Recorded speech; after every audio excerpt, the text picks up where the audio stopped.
nga dili ka musimba, pero ang presensya tungod kay si Kristo ananas ang kasing-kasing, napahilunan na siya, naghari na sa atong kinabuhi.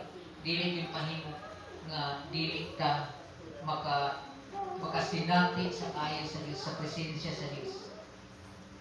Labi na niini karon nga unang simana, unang adlaw na itong gisimba sa 2026 nga magmahimo kang madasigon o magmalampuson nga ang Dios maghatag pa nato kusog, maghatag pa nato kinabuhi.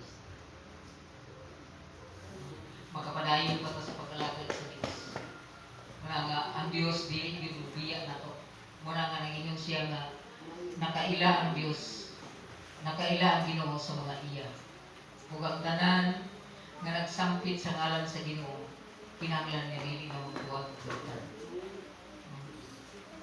Muna nga sa atong kinabuhi nga ana-ana ang Dios, na sinati na niya, na sinati nato ang iyang gugma, na sinati nato ang iyang pagkamaayo, ang iyang pagkamaluluyon. Dili na ginato siya mahimong talikdan. Ang iyang presensya, ang iyang balang Espiritu Santo kanunay ginanakumbiktar sa atong mga kinabuhi. Muna nga dalaygon kayo ang Dios, mahigugmaon kayo ang Dios sa atong mga kinabuhi.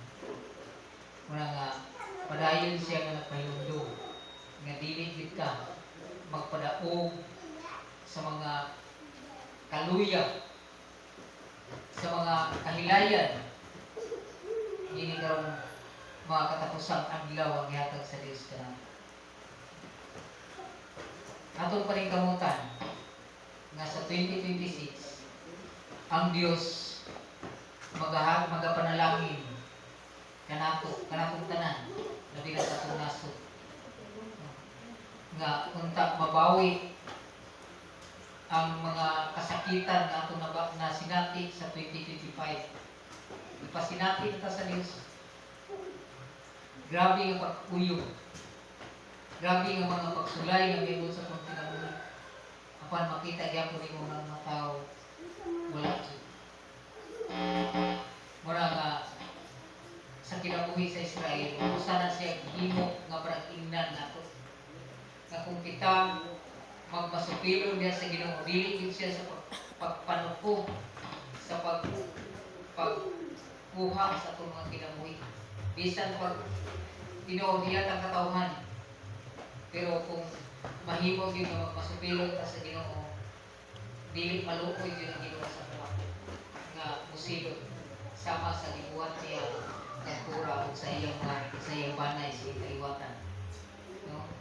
Nga iyang gilamoy sa kalahi, sa iyang gilamoy sa yuta ang ilang mga buhing lawas o gisunog sa kalayo ang ilang mga lawas.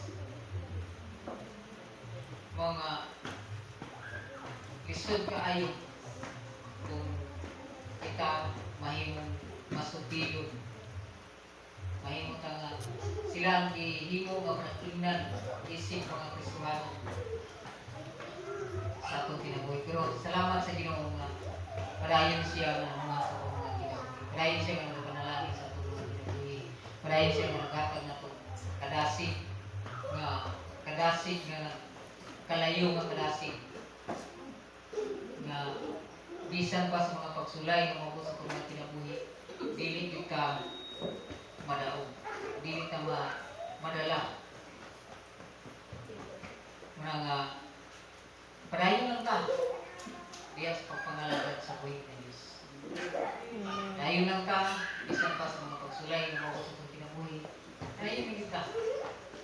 Muna'y gusto sa Diyos na atong magtagamtang nga ang Diyos malipay sa mga tao nga adunay pagtuo na nakagamot diya sa atong pagtuo kang Kristo. Dili pagtuo sa atong kaugalingon, dili pagtuo sa atong hunahuna, o dili pagtuo diha sa Dios. Ang atong nga kinabuhi atong isalig itubyan niya. Una nga ang among pag-asig nga dili ta mahimo sa unang mapareha sa unang katawan sa Dios nga mahimo kang masupili. Hallelujah.